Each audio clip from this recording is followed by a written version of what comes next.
Good morning student. हम लोग पहले वाले वीडियो में विराम चिन्ह के बारे में पढ़ा है। आज उसी चैप्टर का जो बाकी चिन्हों को पढ़ना है। जैसे 7 चिन्हों तक हम लोग 7 चिन्हों तक पढ़ चुके थे। टोटल 12 चिन्हों का प्रयोग करते हैं हम लोग हिंदी में। आज आगे के वीडियो में हम लोग वही पढ़ेंगे, पर जो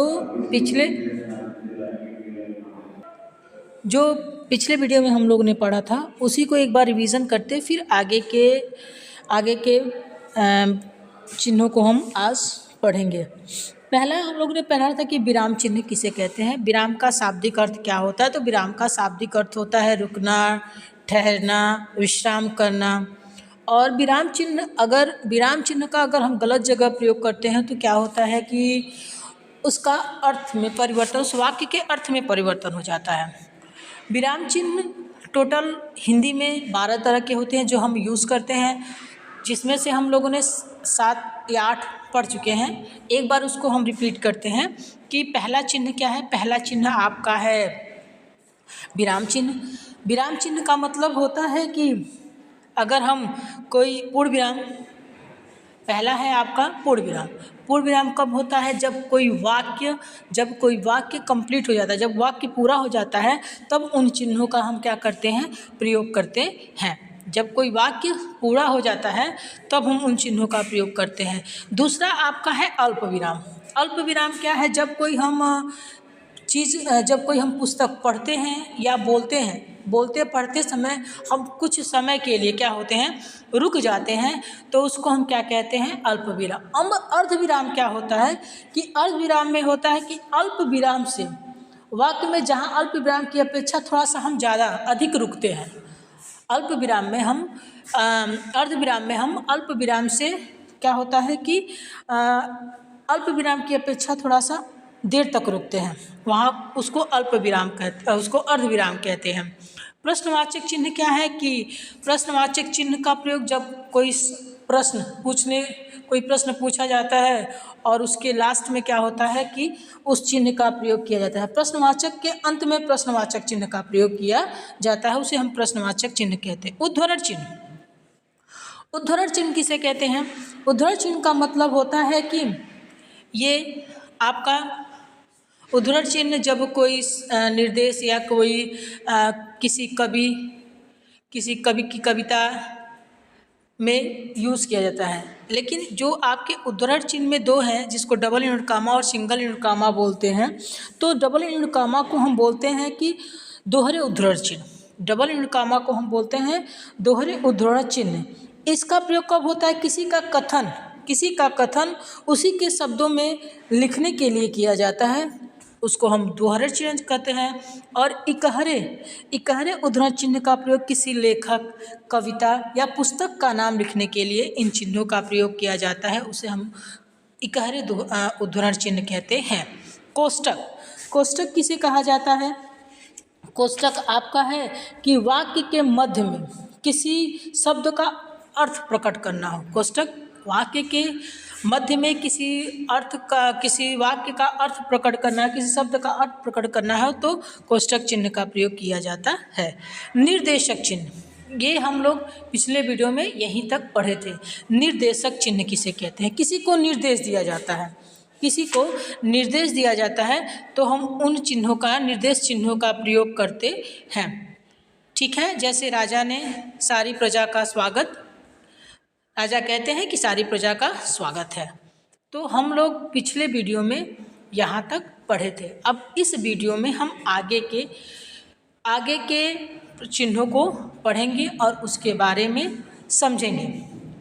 8वां आपका है विस्मयादि बोधक चिन्ह। विस्मयादि बोधक चिन्ह किसे कहते हैं? जब कहीं पे इस चिन्ह का प्रयोग कहाँ पे प्रयोग होता है? देखिए, विस्मयादि बोधक, जिस विराम चिन्ह का प्रयोग विस्मय, हर्ष मतलब खुशी, शोक जहाँ दुख हो, आश्चर्य, घृणा, किसी से आप बहुत ईर्ष्या करते हैं, घृणा करते हैं, नफरत करते हैं, आदि भाव को प्रकट करने के लिए करने वाले शब्द के बाद किया जाता है, उसे विस्मयादि बोधक चिन्ह कहते हैं। जिस विराम चिन्ह का प्रयोग विस्मयादिबोधक चिन्ह, जिस विराम चिन्ह का प्रयोग विस्मय, हर्ष, शोक, आश्चर्य, घृणा आदि भावों को प्रकट करने वाले शब्द के बाद, करने वाले शब्द जो शब्द होते हैं उसके बाद इन चिन्हों का प्रयोग किया जाता है, उसे क्या कहते हैं? विस्मयादिबोधक चिन्ह कहते हैं, कहलाते हैं। जैसे हे प्रभो, हे प्रभो, ये क्या है? हे प्रभो के बाद क्या हो गया है? विस्मयादिबोधक चिन्ह लग गया है। ये क्या हो गया? ये आश्चर्य हो रहा है। हे प्रभु, ये क्या हो गया? यहाँ पे आश्चर्य प्रकट हो रहा है। दूसरे में शाबाश, तुम जीत गए, शाबाश तुम जीत गए, यहाँ पे क्या है? खुशी है, हर्ष है, शाबाश। उसके बाद इन चिन्ह का प्रयोग हुआ है। मतलब विस्मयादिबोधक का प्रयोग कई जगह होता है, जहाँ खुशी हो, गम हो, कोई आश्चर्य की बात हो, घृणा हो, शोक हो, वहाँ पे इन चिन्हों का प्रयोग उन शब्दों के बाद किया जाता है। 9वां हम पढ़ेंगे योजक चिन्ह। योजक चिन्ह क्या होता है? समास युक्त, जो आप समास पढ़ते हो, समास युक्त शब्दों तथा संयुक्त शब्दों के बीच में लगाए जाने वाले चिन्ह को हम क्या कहते हैं? योजक चिन्ह कहते हैं। समास युक्त शब्दों तथा शब्दों के बीच लगाए जाने वाले चिन्ह कहलाते हैं योजक चिन्ह। जैसे उदाहरण में दिया है विश्व, अब क्या है? ये दो शब्दों को जोड़ रहा है, विश्व, योजक चिन्ह का प्रयोग है। शांति, अल्प विराम, राष्ट्र, फिर चिन्ह का प्रयोग है योजक, हित, शिव, प्रतिज्ञा आदि। दूसरे में पाप, पुण्य, सुख, दुख, शांति, अशांति आदि। यानी यहाँ पे क्या हुआ? इन चिन्हों, इन शब्दों को क्या कर रहा है? आपस में जोड़ रहे हैं। इन शब्दों को आपस में क्या हो रहा है कि जोड़ा जा रहा है। इसे कहते हैं योजक चिन्ह। योजक चिन्ह की परिभाषा है समास युक्त शब्दों तथा संयुक्त शब्दों, संयुक्त जो जुड़े होते हैं, संयुक्त शब्दों के बीच लगाए जाने वाले चिन्ह योजक चिन्ह कहलाते हैं। जैसे विश्व शांति, राष्ट्रहित, शिव प्रतिज्ञा आदि। पाप पुण्य, सुख दुख, शांति और अशांति। अब हम पढ़ेंगे 10वां आपका जो है वो है पूर्ण विराम। पूर्ण विराम किसे कहते हैं? अपूर्ण विराम। अपूर्ण विराम, अपूर्ण विराम किसे कहते हैं? किसी संबंधित विषय अथवा शीर्षक को सूचित करने के लिए, किसी संबंधित विषय अथवा शीर्षक को सूचित करने के लिए अपूर्ण विराम का प्रयोग किया जाता है। अपूर्ण विराम का चिन्ह ये आपका हलंत जैसा है, जैसे आप लोग संस्कृत में लगाते हो, ये आपका ये अपूर्ण विराम है। इसको हम संस्कृत में क्या बोलते हैं? विसर्ग बोलते हैं। इसको अपूर्ण विराम चिन्ह कहा जाता है। इसका मतलब है किसी संबंधित विषय अथवा शीर्षक को सूचित करने के लिए, बताने के लिए अपूर्ण विराम चिन्ह का प्रयोग किया जाता है। जैसे धूप, धूप के बाद अपूर्ण विराम चिन्ह का प्रयोग, एक कहानी है। धूप क्या है? एक कहानी है। महादेवी वर्मा, फिर वो चिन्ह का प्रयोग हुआ है, एक अध्ययन है। ठीक है, तो इसको हम कहते हैं अपूर्ण विराम चिन्ह। अब हम पढ़ेंगे संक्षेप सूचक या लाघव चिन्ह। संक्षेप सूचक या लाघव चिन्ह ये क्या है? किसी बड़े शब्द को संक्षेप में लिखने के लिए, किसी बड़े शब्द को, अब बड़ा वाक्य है उसको क्या कहता है? छोटा करके लिखाता है, तो उसे लाघव चिन्ह का प्रयोग किया जाता है। जैसे पंडित, पंडित क्या है? बड़ा हो गया है, बड़ा आपका पंडित लिखा गया है, पंडित आपका लिखा गया है, आपका पंडित ये पूरा है।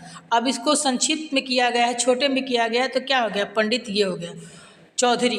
अब चौधरी आपका बड़ा है तो इसको छोटे में कर दिया, लाघव चिन्ह लगा दिया गया है। ये लाघव चिन्ह है। ये चिन्ह कौन सा है? लाघव चिन्ह है। जैसे कि जब कोई शब्द बड़ा हो तो उसको छोटा कर दिया जाता है, जैसे डॉक्टर। अब डॉक्टर बहुत लोग ऐसे लिखते हैं, ये यानी ये बड़ा है, और संक्षिप्त में लिखा तो ये है डॉक्टर बैचलर ऑफ आर्ट, यानी बीए। अब इसको इन सब को बैचलर ऑफ आर्ट को संक्षिप्त में किया गया है तो वो क्या बन गया है? बीए। तो यानी संक्षेप सूचक या लाघव चिन्ह का मतलब है किसी बड़े शब्द को संक्षेप में छोटे में लिखने के लिए लाघव चिन्ह का प्रयोग किया जाता है। अब हम लास्ट पढ़ेंगे 12वां, जिसको कहते हैं त्रुटि पूरक या हस्पद चिन्ह। त्रुटि पूरक या हस्पद चिन्ह। यहाँ क्या होता है? त्रुटि, जब कहीं गलती हो जाती है या तो उसको त्रुटिपूर्वक कहते हैं या तो हस्पद चिन्ह का प्रयोग किया जाता है। जब कोई हम वाक्य लिखते हैं और उसके बीच में कोई एक शब्द छूट जाता है तब हम इस चिन्ह का प्रयोग करते हैं। जैसे दिया है कि वाक्य लिखते समय कोई शब्द या वाक्यांश छूट जाए तो इस चिन्ह का हम प्रयोग करते हैं। प्रयोग कर वाक्य के ऊपर या वाक्यांश लिख देते हैं। जैसे देखिए आपके बुक में लिखा है राधा गाँव। अब यानी का छोड़ दिया गया है तो हम इस चिन्ह का प्रयोग कर देते हैं और वहाँ पे ये लिख देंगे चिन्ह लगा के राधा का गाँव। उसके बाद तुम विद्यालय हो, यानी इस चिन्ह का प्रयोग करके जाते हो, इसको लाघव चिन्ह कहते हैं। इसको हस्पद चिन्ह या त्रुटि पूरक शब्द पूरक चिन्ह कहते हैं। वाक्य लिखते समय कोई शब्द या वाक्यांश छूट जाए तो उस स्थान पर इस चिन्ह का प्रयोग कर वाक्य के ऊपर या वाक्य के ऊपर शब्द या वाक्यांश लिख देते हैं। जैसे राधा का गाँव, तुम विद्यालय जाते हो। तो आज हम लोगों ने विराम चिन्ह के पूरे चैप्टर को पढ़ डाला कि विराम चिन्ह किसे कहते हैं। विराम चिन्ह का मतलब होता है कि विराम का शाब्दिक अर्थ होता है विश्राम करना, रुकना या ठहरना।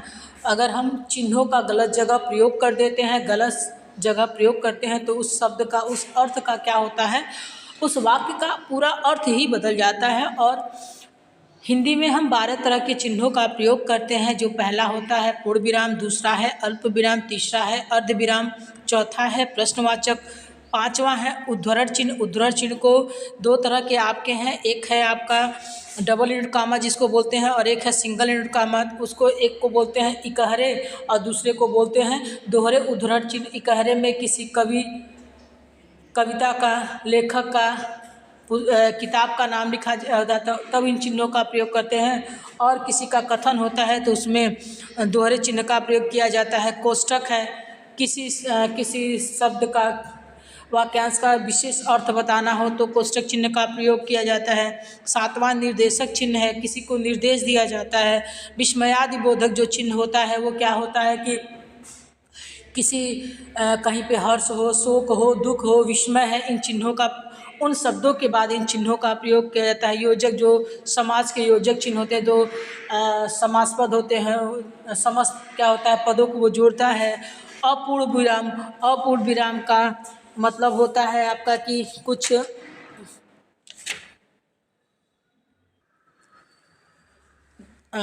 दसवां आपका है अपूर्ण विराम और 11वां है आपका संक्षेप सूचक या लाघव चिन्ह। जो बड़ा शब्द होता है उसको छोटा करके लिखा जाता है। और लास्ट आपका है त्रुटिपूरक या हस्पद चिन्ह। त्रुटिपूरक जब कोई हम शब्द वाक्यांश लिखते हैं उसमें शब्द छूट जाता है तो हम इन चिन्हों का प्रयोग करते हैं। तो आज हम लोगों ने आपकी बुक से विराम चिन्ह को पढ़ा कि विराम चिन्ह किसे कहते हैं, विराम चिन्ह का शाब्दिक अर्थ क्या होता है। अगर हम गलत जगह पे चिन्हों का प्रयोग करते हैं तो उस शब्द का, उस वाक्यांश का पूरा अर्थ बदल जाता है। इसलिए हमें हर चिन्हों को समय पे प्रयोग करना चाहिए। अच्छे जहाँ पे चिन्हों का प्रयोग होना चाहिए वहीं पे करना चाहिए। और जो चिन्ह जहाँ पे यूज़ होते हैं उसको हमको वहीं पे उस चिन्ह को लगाना चाहिए। और आपके हिंदी में टोटल 12 चिन्हों का प्रयोग होता है। और आगे वाले वीडियो में हम नेक्स्ट चैप्टर को पढ़ाएंगे, इसलिए जो इस चैप्टर में आपको पढ़ाया गया है उसको ध्यान से समझिए और जो PDF भेजा जाता है उसको आप कॉपी में, बुक में उसको कंप्लीट कर लीजिएगा। स्कूल आने पे हम उसको समय से चेक कर लेंगे, आपका कंप्लीट रहेगा तो आगे की पढ़ाई आपका ऑफलाइन क्लास में किया जाएगा। धन्यवाद।